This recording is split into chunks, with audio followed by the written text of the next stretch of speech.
Howdy! I'd like to show you my Ford. I think it's an 841 Power Master from maybe 1958. I just bought it from a guy off of Craigslist. Got a really good deal on it, I guess. But it needs some work. Let's take a little walk around and check it out. First of all, the clutch is stuck, which means that as soon as you hit the starter button, it starts rolling. So because of that, I got the battery disconnected and it's just sitting here waiting for me to pull it into the barn and get this loader off. That's going to be a subsequent video. But right now I've got some wood wedged underneath the clutch pedal there to try to keep it as open as possible.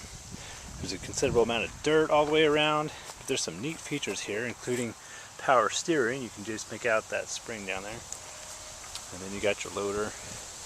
You get that nice emblem on the front of the tractor there. Lots and lots of dirt and grease from years and years of not being touched. And then you got look like a seal leak in this hub over here. We got some big tires on there that need to be replaced. If you can see the cracks, that's the evidence of that one. And then we get back here, you got PTO. PTO does work. The engine does work. It won't rev up high enough though to let me check the compressor. That's part of why I'm taking the loader off to check it out and clean it up.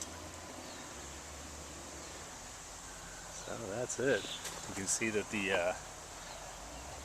that's the proof meter for the selective speed transmission, but that's not correct for this tractor. I believe this is a 4-speed tractor without the selective speed, so that's part of why I think this is an 841. I think it's an 841 because the serial number is really weird.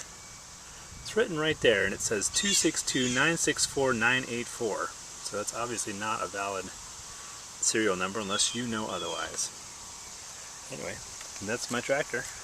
Appears to have original metal. Needs a paint job probably, and a little rust touch up, but for the most part it is not very rusty.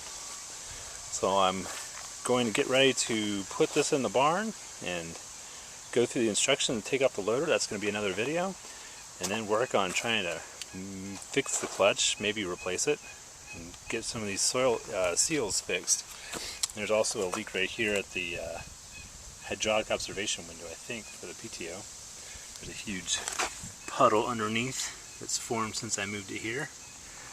Interesting. Anyways, I look forward to showing you what's next.